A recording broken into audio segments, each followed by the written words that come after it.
The Ubisoft original Skull and Bones is finally here. For this platinum run, we're going to be diving into the Indian Ocean, plundering settlements and upgrading our ship as we sail the high seas as the most fearsome pirate known to man. Given the game is completely online, a lot of the trophies are progression based and miscellaneous as opposed to storyline focused. There's 51 of them in total including the platinum. Let's crack into it. We kick things off with the trophy called Mainland Pirate for reaching St. Anne. This location serves as the primary NPC interaction point as well as our base of operations throughout the game. For meeting the primary early game NPC John Scurlock, we get the Just Business trophy. The helm's freshest member. Next, we pick up Duty Free for discovering Smuggler's Hideout, and Turtle Up for equipping your ship with armor. Side note, I did play a good 10 hours or so of the beta, which is why I'm a little further ahead than the start of the game, so to speak.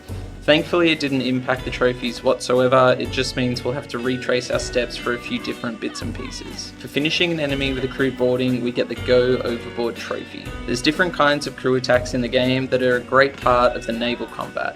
You can throw Molotovs, use rifles, and even tailor the furniture on your ship to buff said crew attacks in different ways. This game has a lot of customization for both aesthetic and gameplay, but I won't go down that rabbit hole too much. Let's keep going with the platinum. For successfully finishing off this plunder in stormy weather, we also get the Water Party trophy. Storm? I think so. Successfully plunder a location in stormy weather. That's what we're after. Next, we jump on some land or touch grass for a couple of easy miscellaneous trophies. We started with the Mime for showing gratitude to any NPC after talking to them. Okay, so now how do I thank her? That one. There we go, the Mime. Nice easy one. Next was after a long day of sailing for dancing to a song performed by musicians in St. Anne. There we go, after a long day of sailing. These guys. Let's do it again, just once for fun. Let's go! We followed up those moves with the Explorer for activating a pirate's bonfire on 3 different outposts. These bonfires grant you, as well as your party, a very useful 20-minute stamina buff. Be sure to keep one activated at all times when you're playing with friends. Finally, we get the People's Person trophy for talking to 20 interactable NPCs. My hands can make anything you need for your ship. Now it was time to get back on the boat for a few more miscellaneous trophies. We get the Just for Fun trophy for defeating an enemy and leaving the zone without looting. This one popped at a weird time for me given I'd just sunk this ship. In theory, it's pretty straightforward though, so you shouldn't have any issues with it. We get the Not Today trophy for sinking an enemy ship while having 5% HP or lower, aka getting the W by the skin of our teeth. Oh, not today! Just got that. That was crazy close. Next, we use our spyglass to scope out Tanina Town for the home of the Sea People trophy, as well as Anchor Hanana for the home of the Clan of Pharaoh trophy. We follow that up with Inspirational for dealing 3000 damage to towers using a spear. To be able to use a spear as a weapon, you need to be using the little thingy you start the game with. You're able to hunt different animals for food in this thing, which we'll be doing later on for a different trophy. The Silencer came next for destroying a flare weak point that interrupted a ship from firing its flares and calling for reinforcements. Next, for taking out a privateer, we pick up the Hitman trophy. Privateers in this game are a pain in the ass. They're independent, strong, and are basically just pirates that will always look to come and attack you if you're within range of them. Sometimes this can be at the worst times, like when you're in the middle of a contract, a plunder, or whatever. It does make for an interesting dynamic though, so make sure you keep an eye out for them. Next, we get the trophy called When We Raid, It Pours for looting a total of 50,000 silver of item value from enemy ships. After that, we jumped back in our little old dinghy for the Porcupine trophy where we had to hit enemy ships with a spear a total of 100 times. I'm not gonna lie to you, I died so many times getting this trophy. You're basically just offering yourself up to these ships as cannon fodder. There it is, Porcupine. Next, we headed back to port and crafted our first ship for the Ship Captain trophy. Technically it's my second, but given I built my first during the beta, it obviously didn't count. Gimme, gimme, gimme, gimme, Ship Captain, for building your first ship. Gimme, gimme, gimme, gimme. I needed that boat. That last one. How many times in a row did I just die? I can't. Rolling on. Let's keep the ball rolling. Now we're back out on open water in our shiny new ride, ramming different enemies, which eventually picks us up the Derby trophy for dealing 30,000 ramming damage to other ships. We follow that up with another trophy involving our spyglass. For scoping out G-Way, we get the home of Confederation of Ungwana trophy.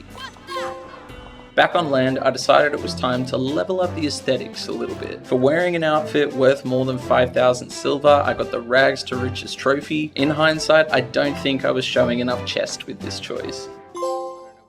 The next trophy was purely progression based. For reaching the cutthroat tier, we pick up the trophy called But You Have Heard of Me, which made me laugh given it's a nice little nod to everyone's favourite pirate, the one and only Jack Sparrow. But you have heard of me. For fleeing a battle with my tail between my legs and, more importantly, hiding in a safe zone, we got the trophy called Why Fight When We Can Negotiate. I did why fight when we can negotiate. Hide from attackers in a safe zone. We'll take that. Next, we use the spyglass to have a squiz at another main settlement, Oostin Capital, which gives us the trophy called Home of Dutch Merchant Company. Now that we've progressed through the game a bit more, it was time to meet the second notable story-related NPC in Admiral Rama. Early and mid-game had a lot to do with John Skurlock, but for the late game, everything surrounds this NPC in a place called Telok Penjara, the second base of operations available to players in the game. For meeting Rama, we get the Banished Admiral trophy. Enter. Enter, please. For the next trophy, I took a bit of inspiration from Gordon Ramsay. High heat, bit of olive oil, fish in, toss that, medium heat for 2 minutes. For cooking 15 dishes, I picked up the Cook Pirates trophy. There we go, Cook Pirates. Cook 15 dishes. That was surprisingly annoying. Water is just one of those things that's like randomly tough to get, despite the fact you're on water constantly, so I don't know. It was now time to do a bit of exploring, and this was easier said than done. It was tough to figure out which zones of the map you'd already been to, given it was so hard to figure out where the zones actually split. Once I got my head around the very faint lines on the map, I spent some time sailing around. For exploring all zones in the Coast of Africa region, I picked up the Coast of Africa Explorer Trophy. I immediately followed that up with the Open Seas Explorer Trophy for, you guessed it, exploring all zones in the open seas. For harvesting metal in 3 separate regions, we got our hands on the Metal Collector Trophy.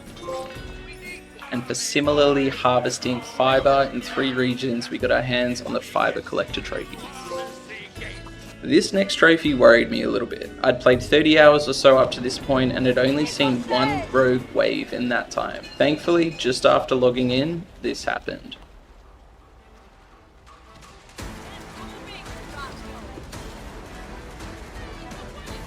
Rogue wave. There's no way I just come into the server and there's a rogue wave. Crest it, crest it, crest it. I can see my house from here. Yeah, cresting a rogue wave. I can't believe I just logged into this server and we get that. For using the spyglass to once again scope out another main settlement, in this instance a place called Sunny, we pick up the Home of Dominion of Rempa trophy. For exploring all zones in the East Indies, which was easily the hardest region to figure out, I finally got my hands on the East Indies Explorer trophy. I need to vent about this one real quick, so have a listen. This has to be it.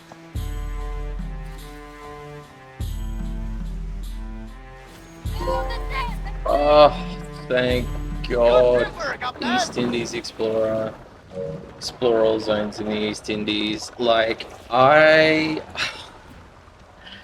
struggled to find that so much. Like, look, you can't see it when I zoom in that far. If you can see those little lines outlining it, like, that's it. It's literally just this little bit around that peninsula that you can get to. Oh my God, I've been sailing around this whole area trying to figure out what I'd missed, and it was that. That hurts. Oh, that was painful. Oh my God. Don't miss that. If you're doing this platinum run, don't miss that. Oh my days. Alright, rant over, back to the platinum run. For using the spyglass to scope out La Bastide, we get the home of the Compagnie Royale trophy. This is our second to last trophy involving the spyglass, but to get our hands on the final one, I need to take a little bit of inspiration from Captain Sparrow and upgrade it first.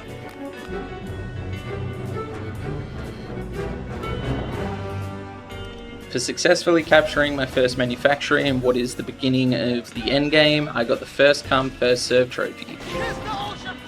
I'm going to be honest, the endgame does seem kind of interesting. There's tons of these manufactories spread across the map that you need to capture and upgrade. They give you pieces of 8, which are basically the currency used in the endgame. There's different ways to capture them. They generate and store more pieces of 8 based on their level, and that's not even mentioning the bucket load of upgrades you can invest in back at the helm. This is a platinum run, but don't think for a second there's nothing to do in this game once you've got your hands on that shiny trophy. Anyway, next we got the wood collector trophy for harvesting wood in 3 different regions. I followed that up with the poacher, which was the nicest of surprises when it popped. Here's why. You gotta get all 7 animals in the game.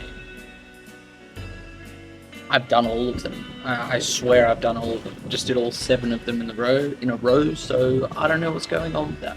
All hands on deck! To your battle station! Oh my days. What was it? Was that a hammerhead shark? I swear I'd done that. A thought just occurred to me. Maybe I did it in the beta when the trophies weren't a thing. But even then, I feel like, you know, when I was doing I did all 3 crocodiles to make sure I had them. Maybe I'd hit 2 hammerheads or just 2 great whites. I thought I'd hit 1 of each when I was over in the East Indies. Guess it's not bugged. Happy days. Happy days. Another one off the list. For selling all our brandy, we get the trophy called Why is the Brandy Always Gone? Once again, a nice little nod to Captain Jack. Who'd get a trophy for this? Bang. Why is the brandy always gone? I love that reference. I think that's for selling all the brandy I've got, both cargo and warehouse, but I love that reference. It's like, why is the rum gone? I'm gonna watch that. I'm literally gonna watch that tonight, I think. For our final spyglass trophy, which required us to scan an object from a long distance being 1400 meters or more, we got the There You Are trophy. For defeating 5 ships in the open seas, we picked up Battle Royale trophy. The open seas always seem to be rough as guts, which makes sense, I guess. For exploring all zones in the Red Isle, we get the Red Isle Explorer trophy. This inadvertently meant I'd explored all zones in all regions, which was a huge relief given the amount of time I'd spent sailing around. The next trophy was nearly the death of me. Without doubt, the worst grindy trophy I've ever had to do. To get the skull and jute trophy, I had to harvest 10,000 pieces of jute in the game. Thank goodness there was this nice little area just above St. Anne to grind this out. But the fact that jute is one of the most useless late game resources just made this feel like a kick in the teeth. No one in their right mind needs 10,000 jute at any point in the game. So, props to Ubisoft for this one, I guess. Here's the moment the pain ended.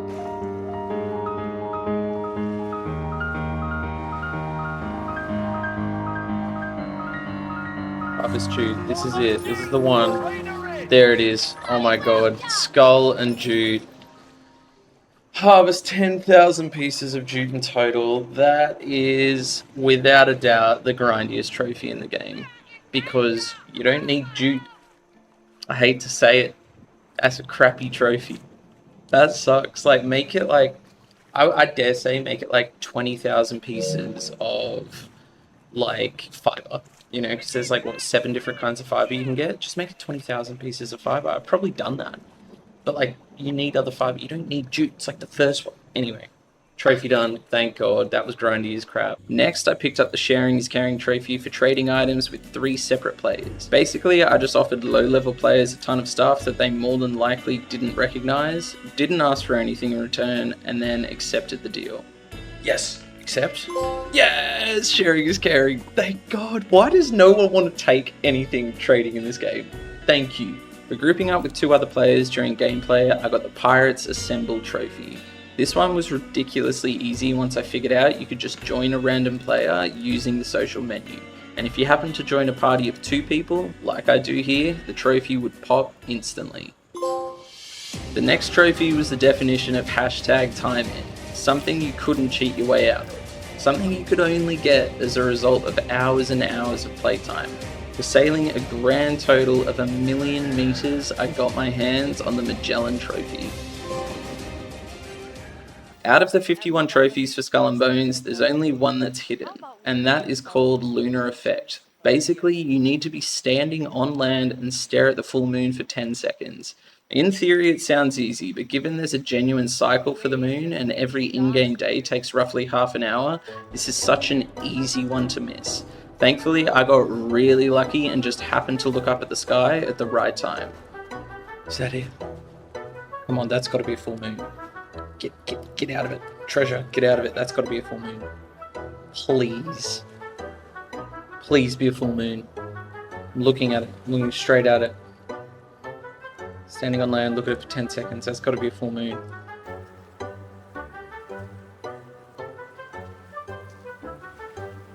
What's the issue with that? It's got to be a full moon. Do I have to look straight at it? You just shown you how to swim in. Yeah, in the Captain.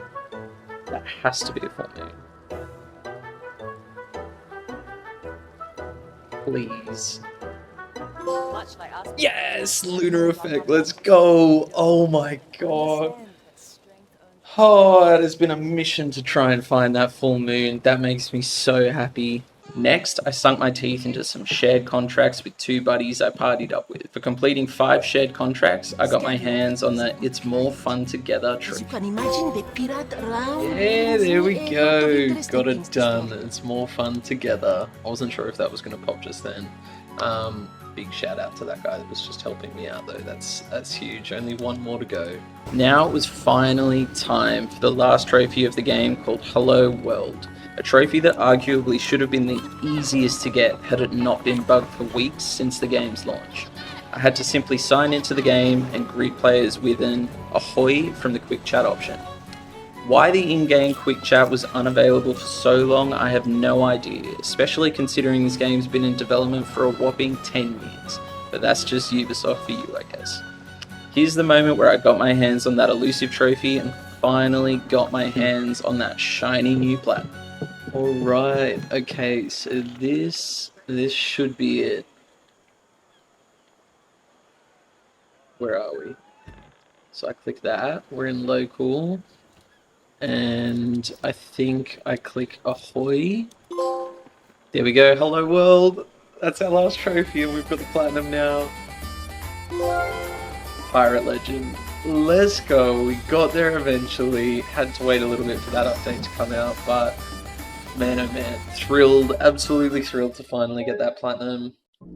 And now something's gone wrong. That kind of sums this game up, doesn't it? But happy days, we got there. Thank you so much for watching. If you've made it this far, you must have enjoyed yourself, so do me a favor and give the video a like, sub if you haven't already, and leave a comment down below. Even just your favorite emoji would be awesome, you know, for engagement. I hope you're well, I hope you're safe. I'll see you soon. Cheers.